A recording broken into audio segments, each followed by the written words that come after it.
आधी रात में लिया अचानक अपनी बेटी के कमरे में भागी और एक गिलास पानी सीधा उसके चेहरे पर फेंक दिया। जैसे ही लिया अपनी बेटी को लेकर कमरे से बाहर भागी, तभी सामने से एक लुटेरा आता हुआ दिखाई दिया। इसीलिए लिया अपनी बेटी को खींचकर पीछे मुड़ी और लिफ्ट में घुसकर दरवाजा बंद कर लिया। ये विला कुल 4 मंजिला था। तीसरी और दूसरी मंजिल पर लुटेरों का पहरा था। वे लोग चौथी मंजिल पर थे और अब सिर्फ पहली मंजिल ही उनकी भागने का रास्ता था। माँ बेटी बहुत डरी हुई थी। तीसरी मंजिल के लुटेरे ने ये देखा और फौरन दूसरी मंजिल के लुटेरे के साथ मिलकर पहली मंजिल की तरफ भागा। तभी इस मुश्किल घड़ी में बेटी ने अचानक अपनी माँ को याद दिलाया कि हम तीसरी मंजिल के सेफ रूम में छिप सकते हैं। लिया ने फौरन इमरजेंसी बटन दबाया। लिफ्ट जैसे ही पहली मंजिल पर पहुंची, वो वापस तीसरी मंजिल की तरफ जाने लगी। उसने लुटेरों की सीढ़ियों से ऊपर पहुंचने के समय का फायदा उठाया और अपनी बेटी को लेकर तेजी से लिफ्ट से बाहर निकलकर सेफ रूम में घुस गई। लुटेरों के पहुंचने से ठीक 1 सेकंड पहले उन्होंने बाल बाल बचते हुए सेफ रूम का दरवाजा बंद कर लिया। लिया ने शांत होने के बाद फौरन पुलिस को फोन करने का सोचा, लेकिन वे आज ही इस आलीशान घर में शिफ्ट हुए थे। सेफ रूम की टेलीफोन लाइन अभी तक जुड़ी नहीं थी, जिस वजह से बाहर की दुनिया से संपर्क करने का कोई तरीका नहीं था। साथ ही उन्हें ये भी नहीं पता था कि ये लुटेरे यहाँ क्यों घुसे थे। वे सिर्फ विला के अनाउंसमेंट सिस्टम से ही उन लुटेरों को डरा सकते थे। उन्होंने झूठ बोला कि पुलिस को फोन कर दिया गया है और उन्हें सलाह दी कि पुलिस के आने से पहले वे फौरन वहां से चले जाएं। लेकिन उन्हें क्या पता था कि उन 3 लुटेरों को ये मालूम था कि वे आज ही यहाँ आए हैं। उन्हें ये भी पता था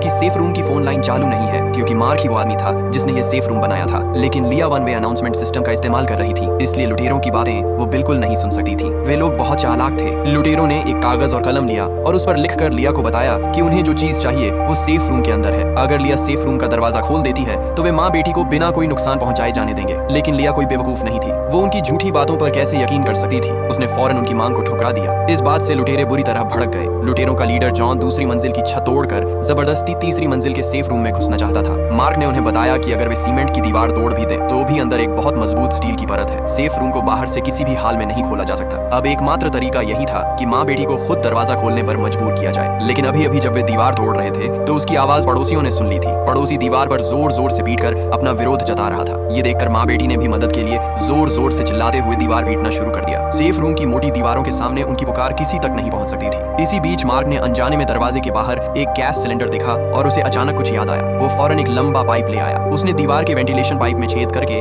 गैस को पाइप के जरिए सेफ रूम में भरने का प्लान बनाया ताकि माँ बेटी दरवाजा खोलने पर मजबूर हो जाए। लिया ने मॉनिटर पर यह सब देखा। उसने अपनी बेटी को दिलासा दिया कि चिंता मत करो, स्टील की परत को वे नहीं तोड़ पाएंगे। लेकिन लुटेरों के अगले कदम ने माँ बेटी को पूरी तरह से हैरान कर दिया। अगले पार्ट के लिए सब्सक्राइब